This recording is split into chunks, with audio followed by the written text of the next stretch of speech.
Hello my spooky friends. Today we're going to be continuing the real life American Horror Story series here in Spooky Sunday, and today we're going to be talking about one of the very most loved characters on American Horror Story, Miss Marie Laveau. So let's go ahead and jump right on in.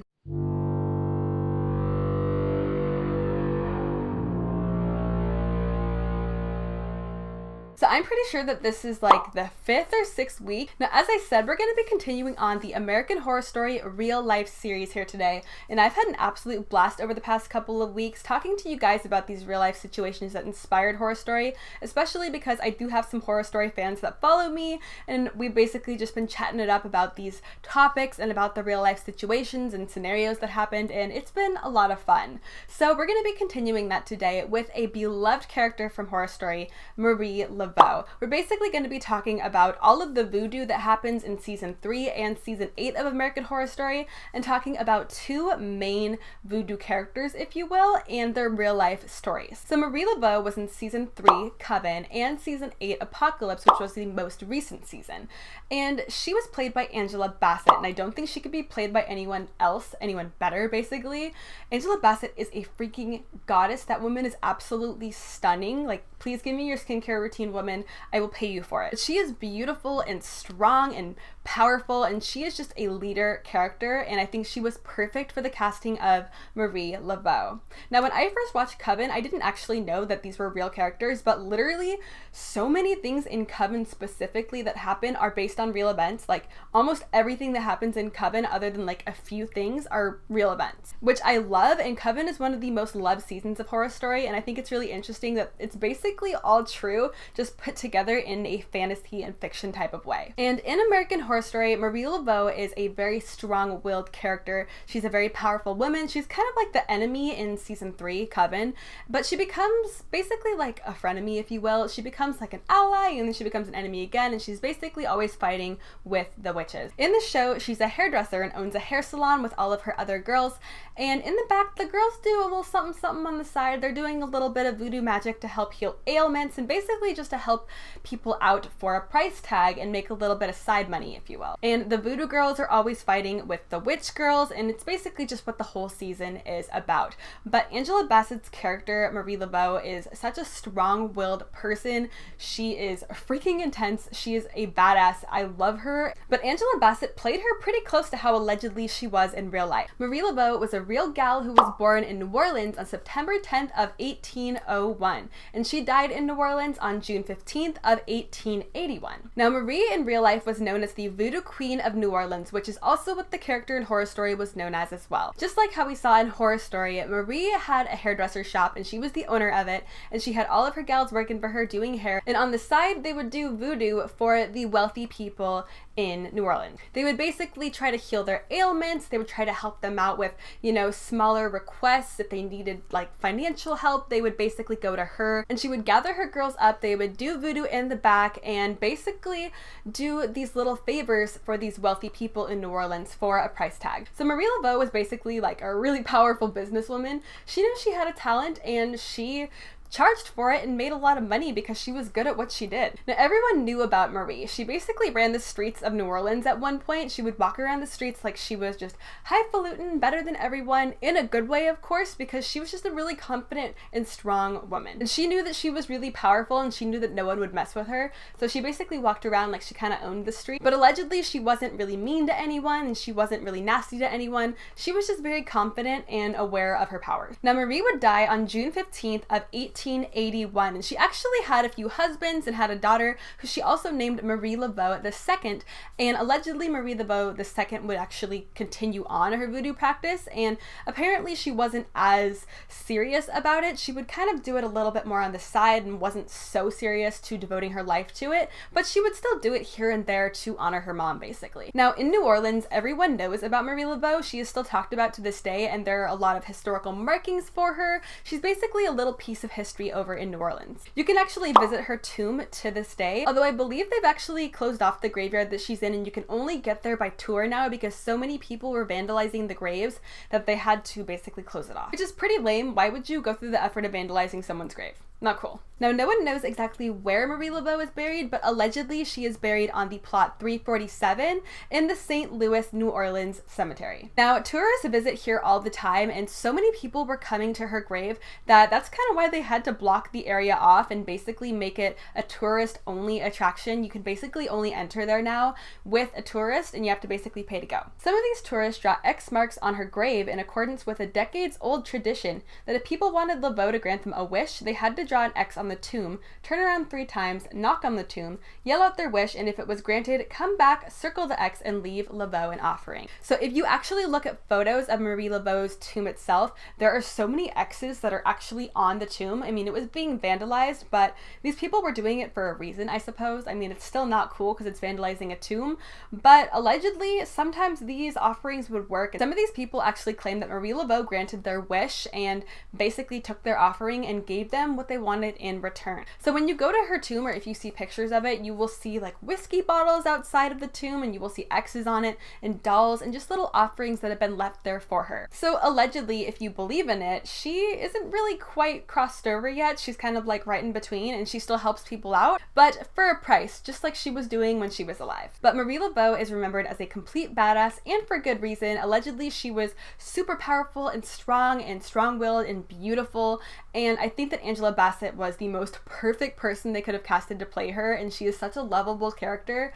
I love her so much. I almost died when we saw her come back in season 8. I mean, Ryan Murphy gave us Angela Bassett for like 10 seconds and then took her away, but that was all we needed. We had been asking him to bring her back for so long, and he granted our wishes. Now, before we jump into Papa Legba, let's go ahead and talk about Dinah Stevens from season 8 Apocalypse. Now, she was kind of like a side character in this season. She wasn't super prevalent, but she was definitely there, and she kind of stirred up trouble at the end. But Dinah Stevens was a voodoo queen as well, or she called herself that. Basically, in season 3, Angela Bassett's character, Marie Laveau, gets damned to hell, and she's basically stuck in hell and has to torture people. And this gal from New Orleans, who also practiced voodoo, basically took her spot as the voodoo queen of New Orleans.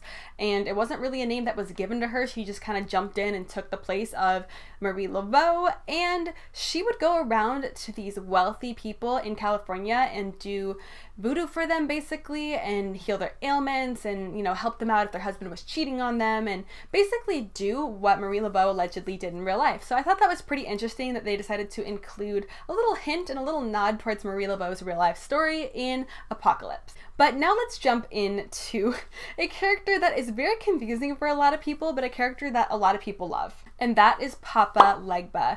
Now, Papa Legba is from season 3 as well. He is from Coven, and he is also from season 8, just like Marie Laveau. He's in Apocalypse as well. Now, Papa Legba is only in like 3 episodes of American Horror Story, I believe, like 3 or 4 episodes. But he's a character that remains on a lot of people's mind because he's very creepy and eerie, but also very intriguing. So in American Horror Story, Papa Legba appears when someone calls upon him and they really desperately need someone to help them. Papa Legba is essentially a deity, if you will, that will come to you if you are in desperate times. He's basically the keeper between Earth Realm and Hell. So he's kind of like the gatekeeper. There's a lot of these types of characters throughout mythology in so many different cultures and so many different places around the world. There's basically some dude who just chills out at the gate between Earth and Hell that will grant you in or grant you wishes or basically make a deal with you if you're in dire straits and you need some help. And that's essentially who Papa Legba is in the show. He will come to you if you are in need of help, but he will charge you a very hefty price tag, basically your soul, for this help. So Marie Laveau in American Horror Story is immortal, and she got her immortality through reaching out to Papa Legba and basically saying, yo, you can have my soul, and I want immortality in return. So Marie and other people in the show who have made deals with Papa Legba basically have to do whatever Papa says once a year to keep their deal going and to prevent him bringing their soul to hell, basically. And they have to do these things for him that aren't necessarily the best of things. Some of these things include like stealing babies for him and just offering human sacrifices that are pretty dark. But the way that Papa presents himself is a very intriguing character. He seems to make some jokes every now and then and seems to have like a very carefree but dark attitude. and he seems very inviting. They did a really good job making him seem very inviting, which is the point of the character. He's supposed to be inviting. He's supposed to be like, here, I'll give you what you want, but you gotta give me your soul and give me sacrifices. And Papa appears in season 8 Apocalypse because he basically wants to offer a deal to the witches who need him very, very badly, or need some kind of help very, very badly, but he wants to take everyone's soul in return for basically stopping the apocalypse. Now, one thing that you guys might not know is that Papa Legba is actually based off of a real voodoo deity, if you will, who is also named Papa Legba. Now, I am not someone who knows anything about voodoo in real life voodoo. I'm not going to pretend like I do, so I'm basically just reading kind of word for word from here and just going off of the things that I read online.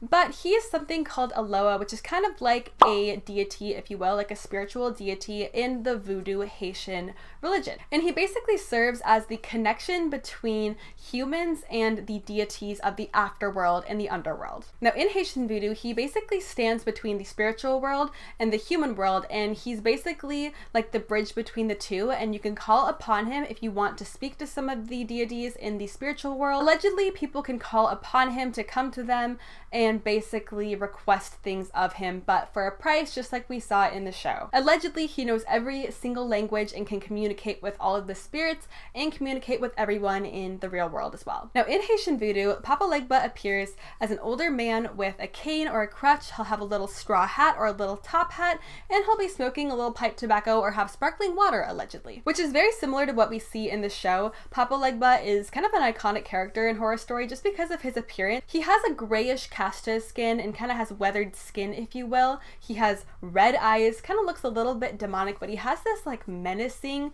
but not evil smile that he always has on his face, and as I said earlier, he's just very inviting. He also wears a top hat and appears as a very tall individual. But I just thought that it was really interesting that Ryan Murphy decided to include some real Haitian voodoo kind of lore, if you will, into the season. It really added to the authenticity of the season and added into the history of Marie Laveau and the history of all the characters.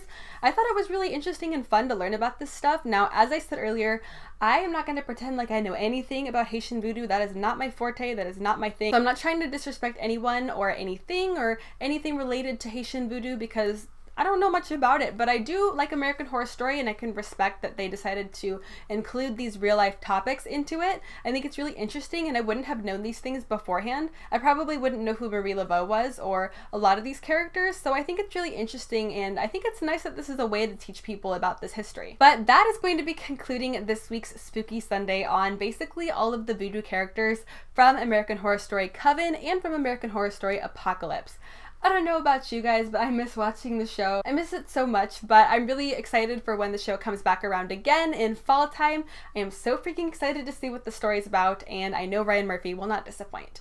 But with that being said, that is going to be wrapping up this week's Spooky Sunday. I do hope that you consider subscribing if you have not already. I do Spooky Sunday every single Sunday, and during the rest of the week, I got all sorts of makeup goodness happening here on the channel. So if you are not already subscribed and you would like to be, I would love to see you hit that button down below.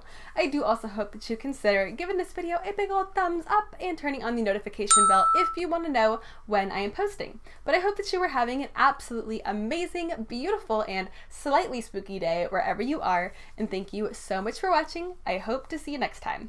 Bye!